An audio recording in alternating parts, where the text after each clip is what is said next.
Olhar para a violência contra a mulher exige coragem, mas, acima de tudo, exige ação coordenada.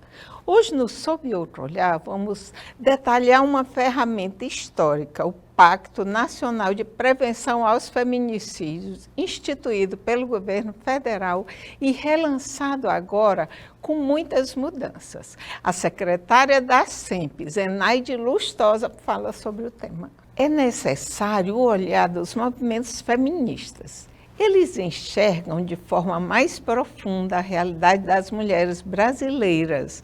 Para analisar este cenário, a presidenta da UBM e membro do Conselho Estadual da Mulher, Tatiane Seixas, vai conversar comigo.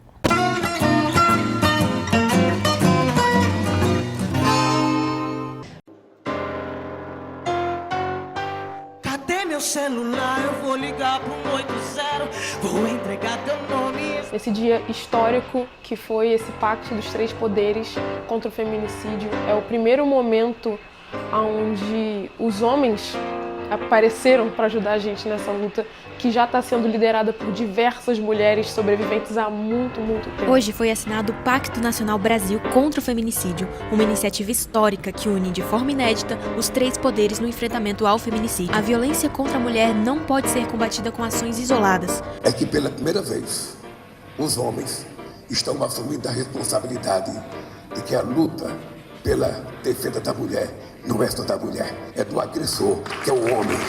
O pacto fortalece medidas protetivas, acelera respostas do Estado, combate a impunidade e amplia a prevenção, incluindo o enfrentamento da violência digital. Tá faltando homem nessa luta. E vamos adiante com essa campanha que é fundamental para nossas vidas. Só começou. Você vai se arrepender de levantar a mão pra mim.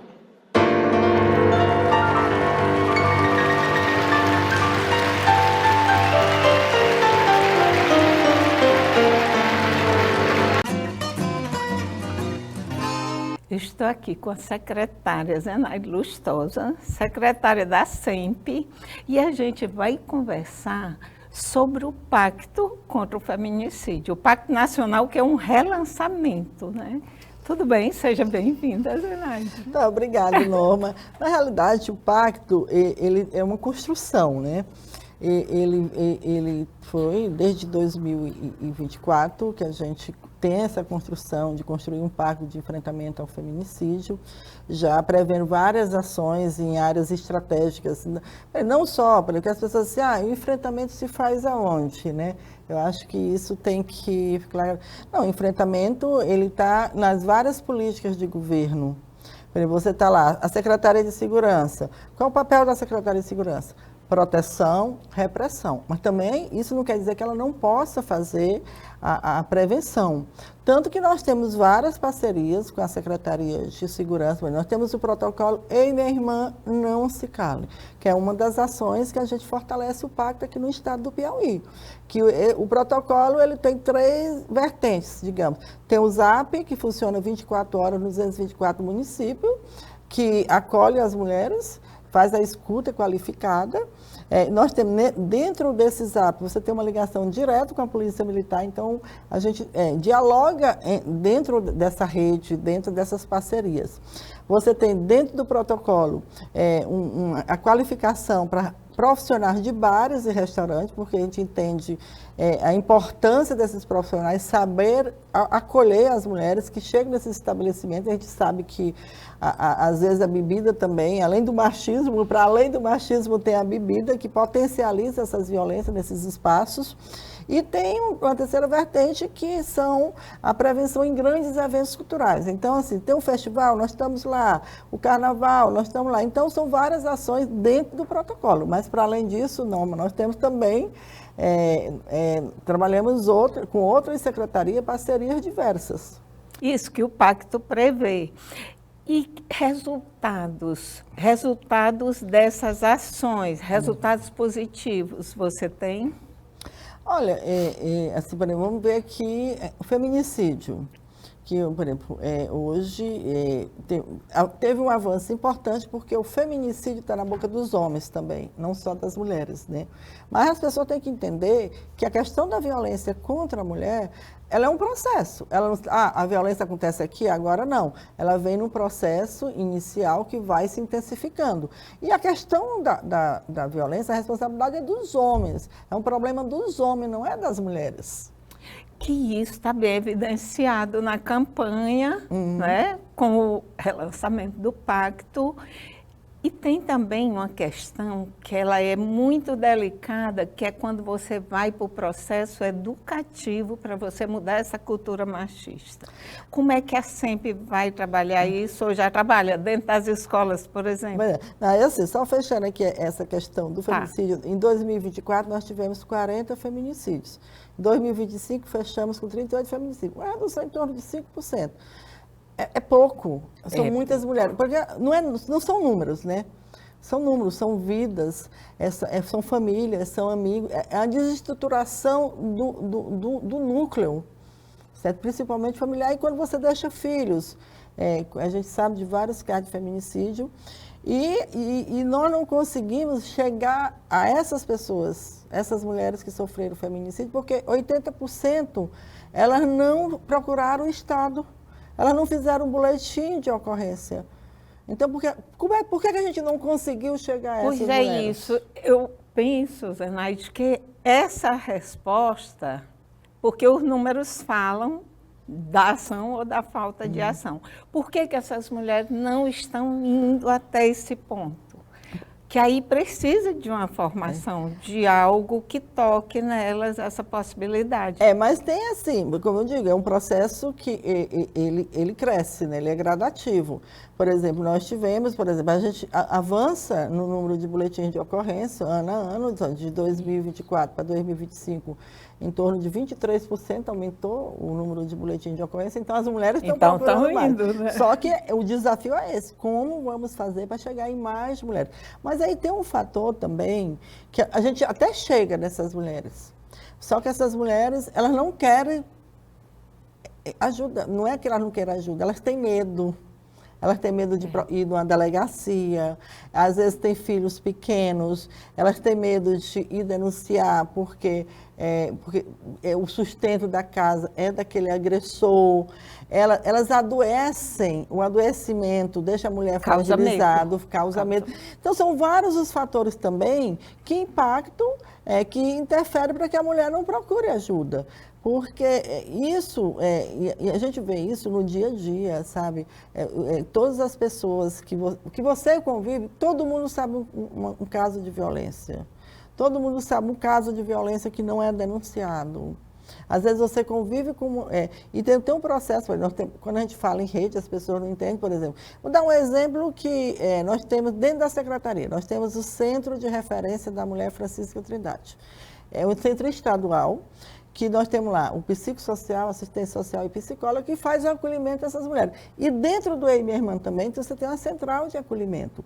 Mas aí você tem outros dados positivos, por exemplo, as mais de 2.300 mulheres que foram atendidas pela Patrulha Maria da Penha, que a Patrulha Maria da Penha ela faz o acompanhamento das mulheres que estão com medidas protetivas. Não de todas, porque, por exemplo, você tem mais de 8.000 mulheres no Piauí, que tem medidas protetivas. No interior não tem? Não, estou falando da forma em geral. Isso. E você consegue chegar ao quê?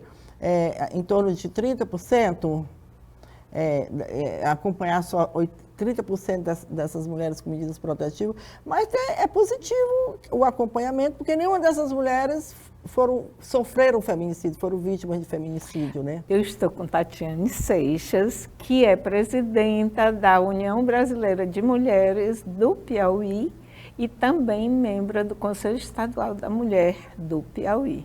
Tudo bem, Tati? Seja bem-vinda. Tudo bem, obrigada pelo convite. A gente vai conversar, Tatiana, sobre o Ultimaço Unificado e também sobre a Carta Manifesto que está sendo preparada, já está feita, né? Para apresentar para vários poderes, né? Os 3 poderes. Isso. Vamos começar pelo Ultimaço Unificado. Como é que iniciou? Qual é o diferencial entre outros 8 de março? Nacionalmente, principalmente ali naquele centro político que envolve Brasília, São Paulo, Rio de Janeiro e Minas, a comemoração do 8 de março, que é o Dia Internacional de Luta das Mulheres, ele é sempre unificado, no sentido de que ele é uma construção coletiva de vários movimentos sociais, feministas, sindicais, populares. Aqui no Piauí, nós temos já há algum tempo sem realizar um ato unificado. Nos últimos 10 anos, um pouco mais, toda a ação do 8 de março ela é muito dispersa. São grupos menores de entidades ou entidades sozinhas que realizam suas ações. Já tem um tempo que a gente não consegue se articular conjuntamente nesse período, no 8 de março. Então, há cerca de um mês atrás, um grupo de 4 entidades falou assim, bora tentar puxar, vamos tentar fazer um unificado aqui também no Piauí? Então, a gente utilizamos como uma referência inicial as representações estaduais desses movimentos nacionais que estão construindo o 8 de março unificado em nível nacional. E hoje a gente já tem aproximadamente 30 entidades do estado do Piauí, entre redes, fóruns, coletivos, entidades feministas como a minha, entidades sindicais, né, entidades do movimento comunitário, da base rural, Frente Popular de Mulheres, a Frente Popular de Mulheres. Então, hoje a gente já tem umas 30 entidades que estão construindo coletivamente um ato unificado que vai ser no próprio dia 8 de março, que esse ano é num domingo, né? Teresina, diferente, por exemplo, das capitais desses outros estados que eu mencionei, ela não tem uma vida muito dinâmica aos domingos, né? Então, a gente resolveu oportunizar uma ação que já acontece, que tem acontecido já há alguns meses aos domingos, que são as feiras nas praças, né? Então, tem uma que acontece na Praça Pedro II, já tem um público bom, já é um público fidelizado pelas ações dessa feira.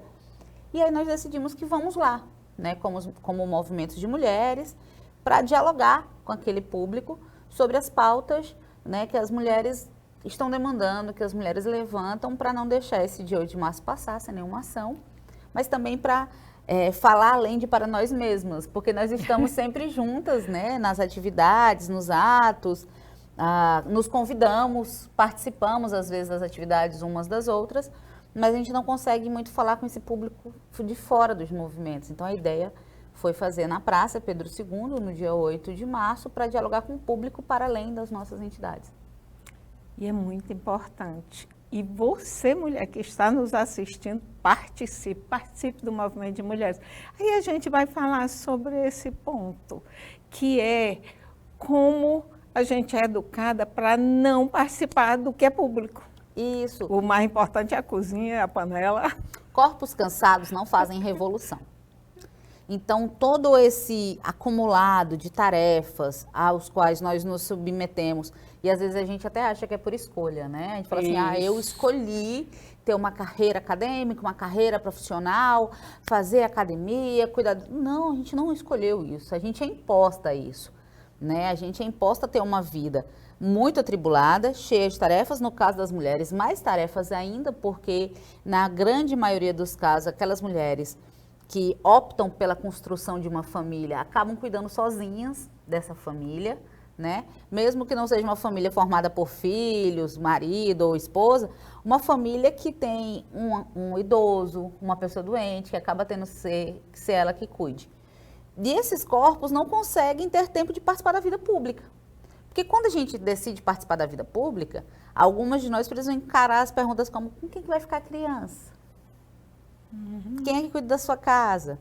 Ninguém pergunta para um candidato, homem, seja qual vaga ele esteja concorrendo, seja ele concorrendo a presidente da Associação de Moradores, seja ele concorrendo a governador do estado ou a presidente da República, com quem que fica a família dele. Mas toda vez que uma mulher decide, sei lá, participar de um movimento social, que tem reuniões, que tem atividades, o pessoal pergunta, nossa, não passa tempo demais na rua, não? Eu fui chamada de mãe desnaturada. É, exato. E meus filhos são muito bem criados. Mas é isso, a gente é impedida. Aí a gente é impedida dessa forma, né, questionando a nossa capacidade de lidar com tudo, ou testando ela, né, porque fala assim, então já que tu tá lá, faz isso aqui também, vem estudar, vem dar uma entrevista, nada contra o convite, tá? Até porque eu não sou, por exemplo, eu não constituo família, então eu não tenho esse trabalho. Mas ainda assim é uma vida corrida. Ah, então, como é que você vai se sustentar? Aí duvidam da nossa capacidade organizacional, duvidam da nossa capacidade interlocucional. Ela não vai conseguir convencer, ela não vai montar chapa para o sindicato. Precisa de um homem para vir apadrinhar, sabe?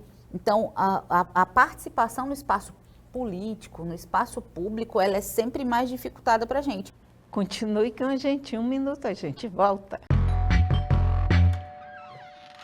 Cadê meu celular? Eu vou ligar para 180. Eu vou entregar teu nome e explicar teu endereço. Aqui você não entra mais. Eu digo que não te conheço. Você vai se arrepender de levantar a mão pra ela. Você vai se arrepender de levantar a mão pra mim. Você vai se arrepender de levantar a mão pra mim. Pra ela. Faça parte do Pacto Nacional Brasil contra o Feminicídio. A sociedade e os nossos 3 poderes juntos pela vida das mulheres.